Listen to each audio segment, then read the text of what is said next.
I'm really happy to be presenting today for the Sociocracy for All conference. When I was taking the Sociocracy leadership training not too very long ago, I think the first conference was getting ready to happen. So I fully acknowledge my elders that are in the room for Sociocracy and appreciate all the work that's been done.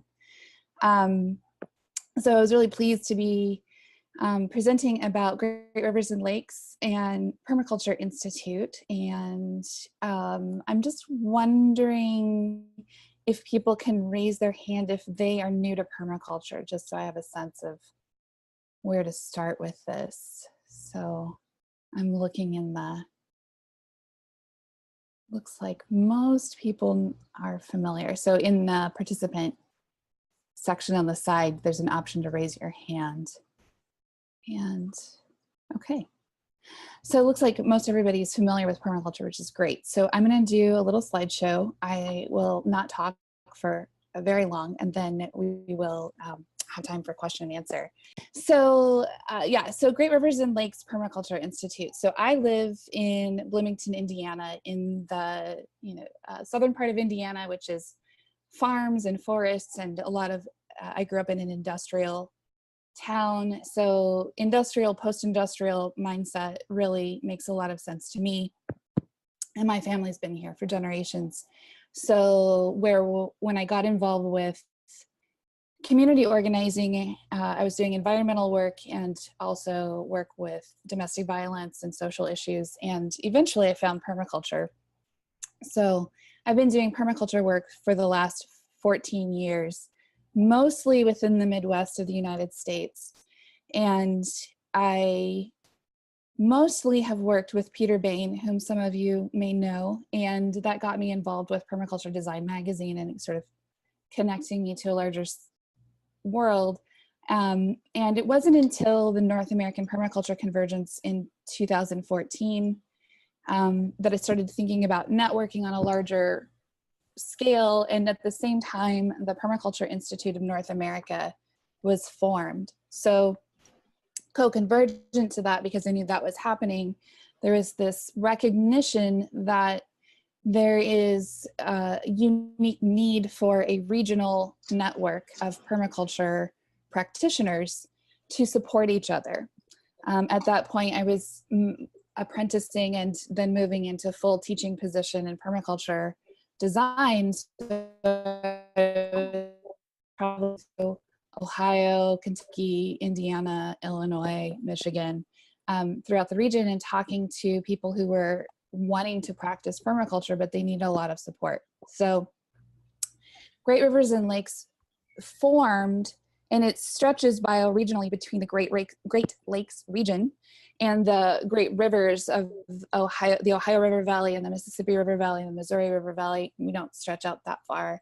Sort of the plains, it's a slightly different biome, but there's this deep biological connection between these areas, So we recognize this need for a regional network.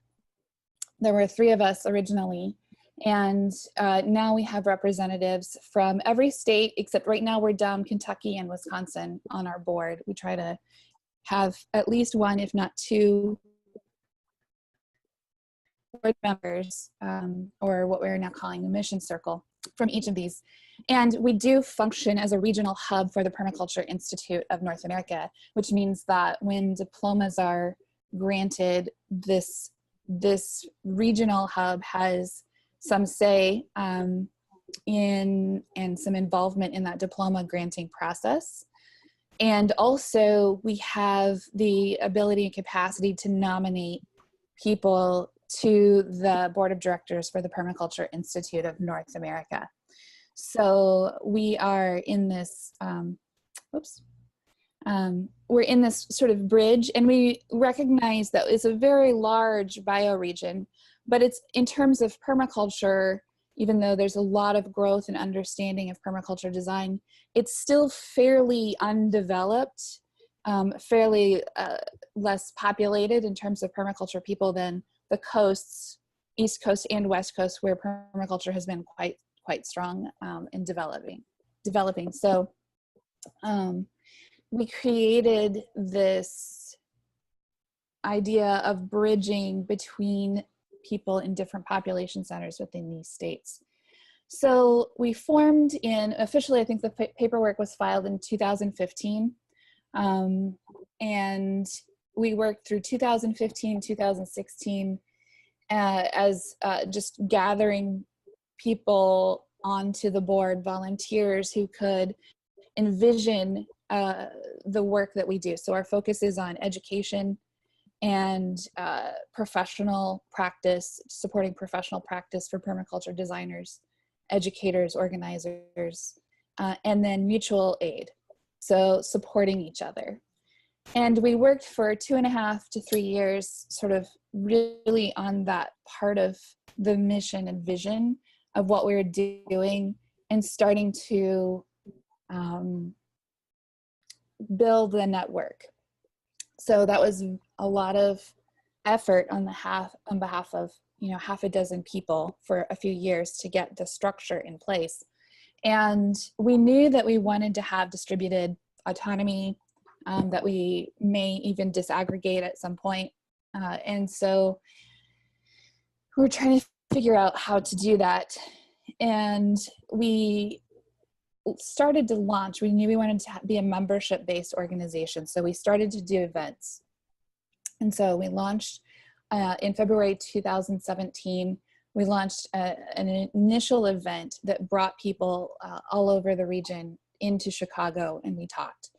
And then that was really successful, and it was also a fundraiser for us. So we were really excited about that. And we went to Cincinnati in September of that year and had a 2-day event based out of an eco-village in Cincinnati, and did tours. And that was also very inspiring to people to see what has been on the ground in Cincinnati for a period of time and what's emerging. So then now we have people traveling from Indianapolis and Louisville and, you know, major cities farther away.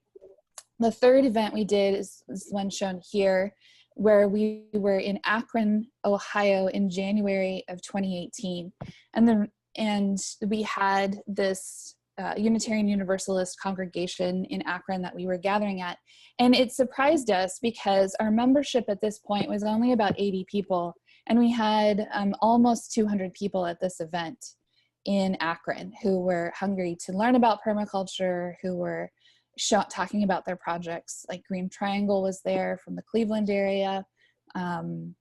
Just a lot of conversation and buzz. And so at that point, and I'll tell the story of how we got into Sociocracy, but at that point, at that event is when we really committed to moving toward what we're still technically calling dynamic governance, but Sociocracy as our structure for the organization.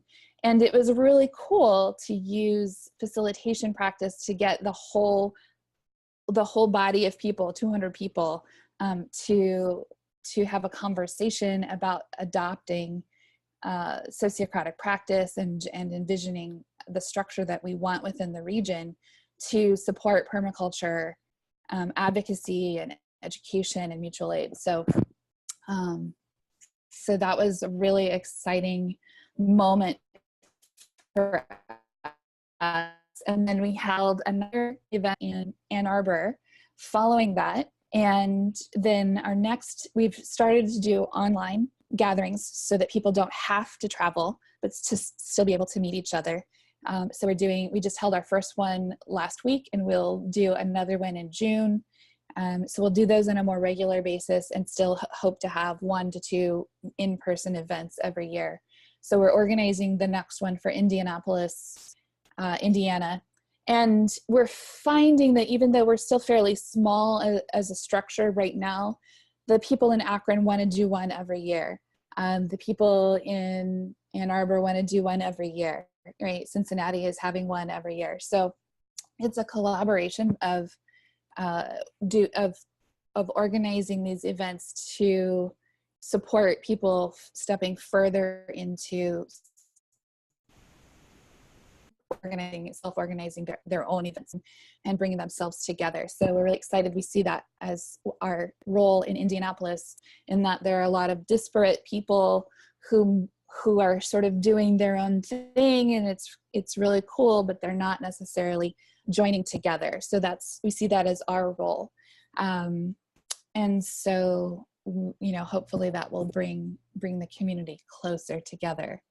So yeah, so this was from the Cincinnati event. We were, we're talking about the workshops and the events when we put them together.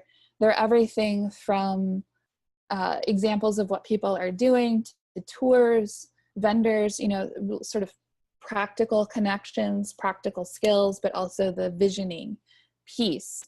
So people are coming to these events and then they want to stay involved. And so we have been working on how to bring people in, because we've been a working board. It's an all volunteer organization.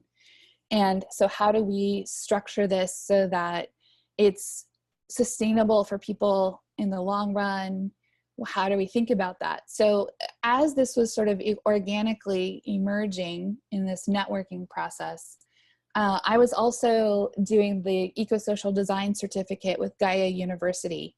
And in that certificate course, there is a section about sociocracy and a reference to Sociocracy for All, and some other tools. So that one I was researching, and it was really doable for me to get engaged with Sociocracy for All. So the way it came to be that we adopted this is that the first thing we did was I organized the ELC course. And so what the picture on the left you see is myself and my husband, Corbin, up in the top left. And then William Faith is on the board, or the mission circle, for Great Rivers and Lakes Permaculture Institute.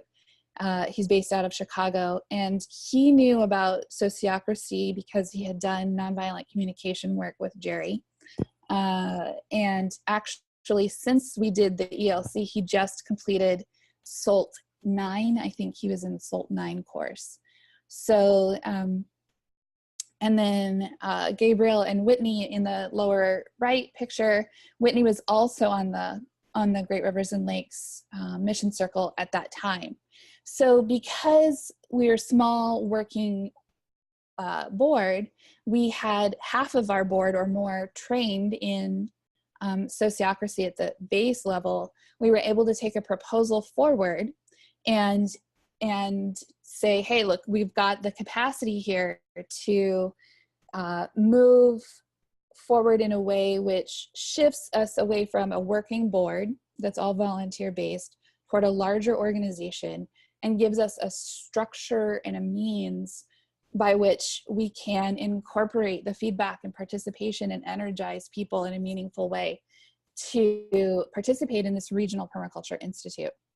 And that was really our focus, was how to grow the organization. And so now we're at, I think, about 180 members, and we're developing this structure. So the dark blue are not in existence at this point.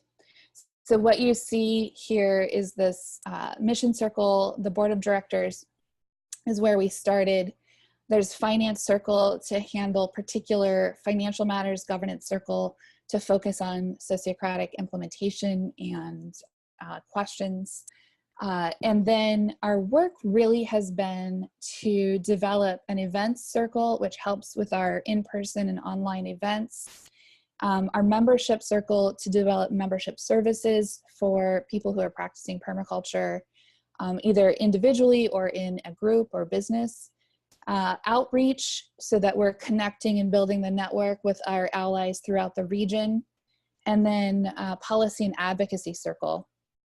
And I have to say that while people are willing to serve on any of these, they're really excited about the events circle because of the activity and a sort of defined purpose.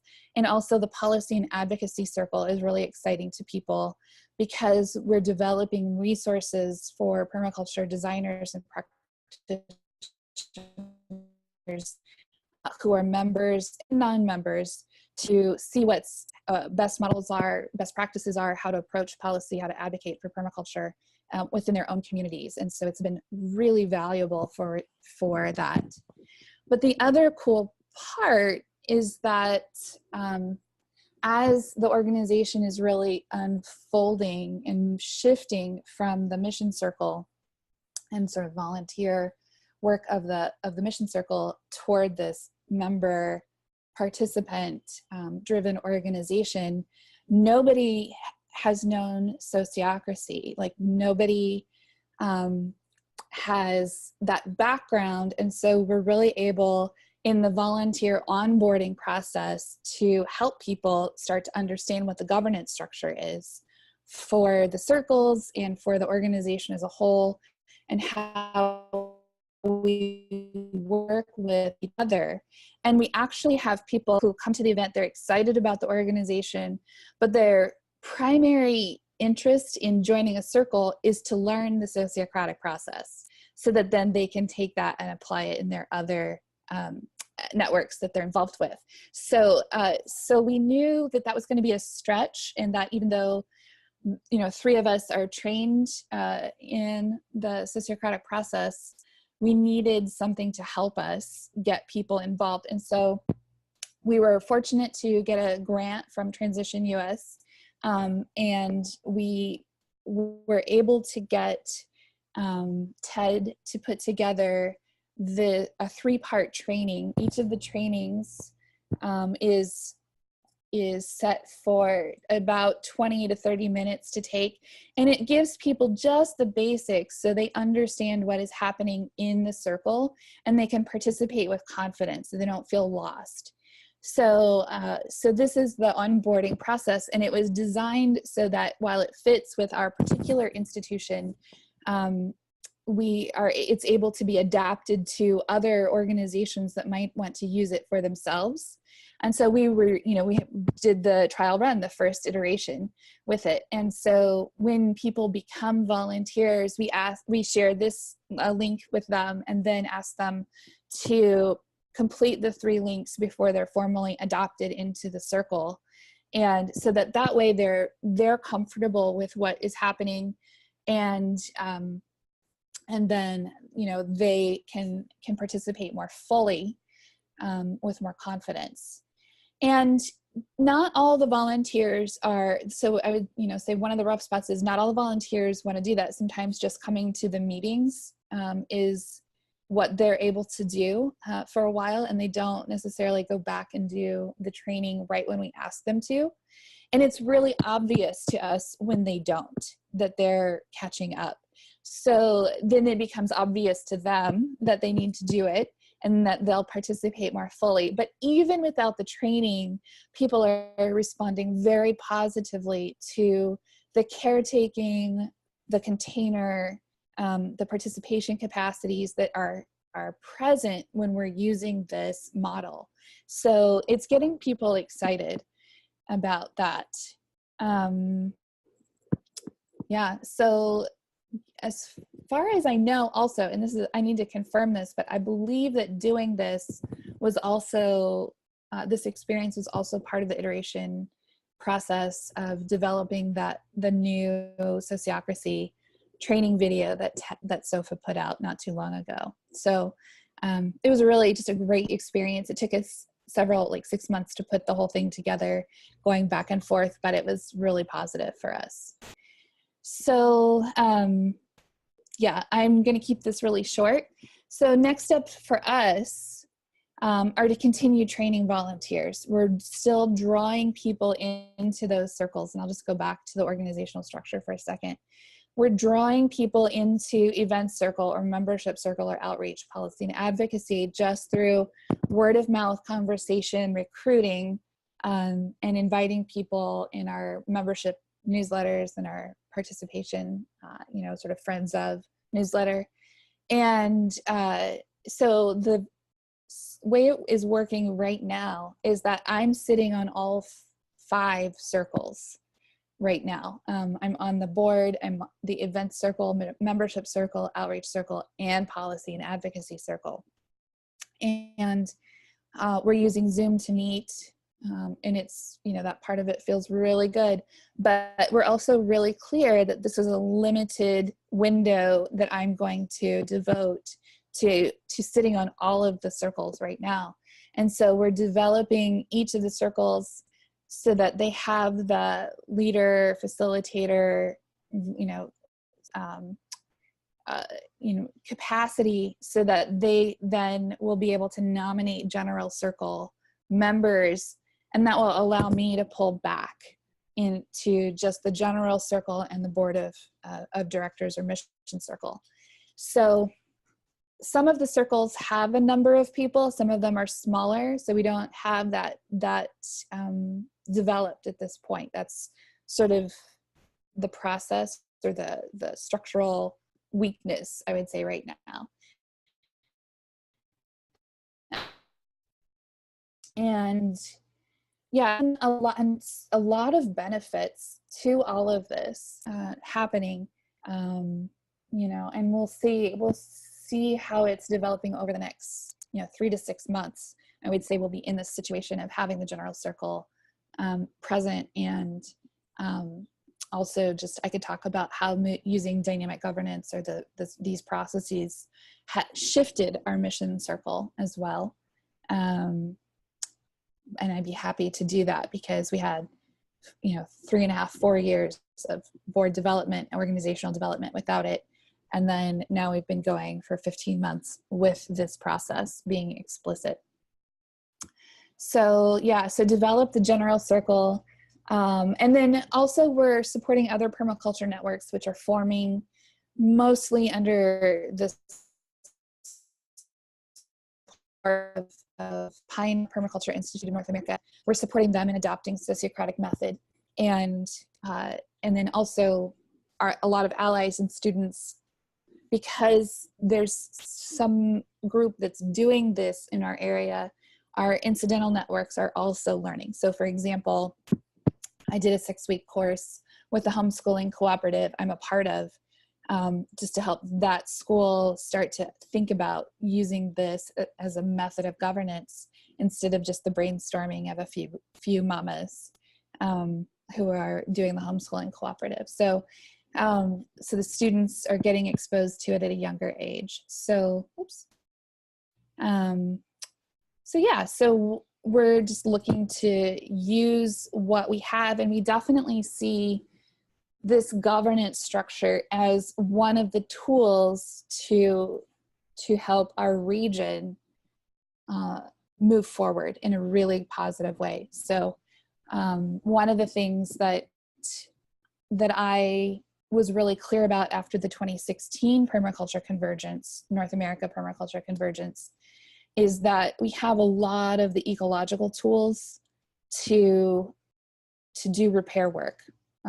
And we could do a lot of good in that regard, and yet many of our designs or our aims are undermined by the lack of having true agreement between us about how to proceed and how to move forward when projects are unfolding, or how to sustain those projects over time. So the governance structures, the social agreements, the capacity to bring each other into relationship that's equitable and non-hierarchical is really critical to us, and we see this as a critical tool to our permaculture work in the region. So we're putting it out as much as possible. Yeah, so if you wanted to know more, I'll put my personal info in the chat here momentarily. And if you wanted to just check out what we're doing, greatriversandlakes.org is the website. So I'm happy to turn it back over to Andy and then answer questions. Thank you, Rhonda. We have about 15 minutes left in this session. I'd like to open up the queue for questions. If you know how to wave using the Zoom wave function, feel free to do that. You can also add into the chat or just raise your hand. The queue is open.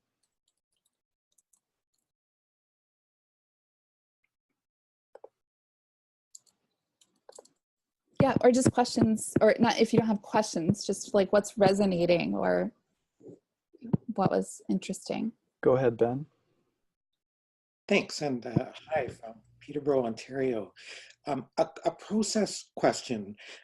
My own background is partly in art of hosting, and there's a method called the chaotic stepping stones that is developed by a guy named Chris Corrigan that you may have run into in some way.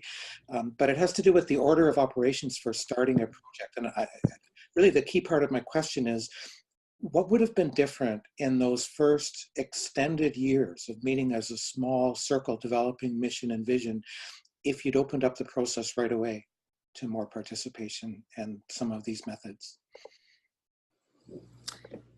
You know, I think that we had a strong visioning process because we were working with people who were elders in the movement and drawing on the wisdom and experience of people who've been doing the work for a while in our region. So we have a strong foundation that is attractive to people. We've been using variations of open source technology and facilitated conversation at our events to draw people in. So really the first 2 years were about creating the legal and the legal structure and trust among that core group. And I think it just was more of an organic unfolding, not necessarily something that we missed. It didn't occur to us at first, right? To do this, to move in this way. So, and there's something about that emergent process that feels really good, that doesn't feel forced. But I think you're right. If we'd had the people more involved, we would have maybe gotten there faster. But the way that it did unfold with you know, the knowledge of sociocracy coming in at the point that we did has really allowed us to create this structure so that it can emerge more quickly and in a better way now. So yeah, thanks for the question. More comments or questions? I know that there are some.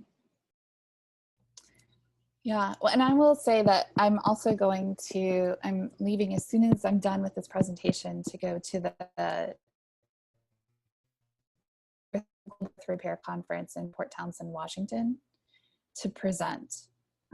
And so I will get to talk about networking at that point, and so I'm sure that this tool will come up again. So really glad to see so many people coming in and talking about sociocracy and interest in permaculture. I have something, it's kind of a theme that I've heard today, which is when people hear about sociocracy, it's like a quick catch. There's a lot of enthusiasm. People move toward it. Are you finding exceptions to that? To people getting excited about sociocracy when they know about permaculture? Yeah. No. And in fact, I know many of the communities or networks that I'm a part of in permaculture, they want to know more about sociocracy. It's a matter of how to get that information to them in a reliable way so that they're implementing it in a doable way for that network. Yeah, which I think SOFA's doing a good job, and so are others. Yeah. Kimbria, and then we'll be transitioning. I just wanted to congratulate you on doing such a great job with this. I've been using permaculture and sociocracy for about 10 years now, and it's really amazing how it's spreading internationally. I mean, I attended a training where they were combined in the Azores last year. So I think it's such a natural fit because it's systems thinking. They're both systems thinking, and the principles just are so well mirrored in sociocracy. So thank you for presenting today. Great job. Oh, thank you. Thank you.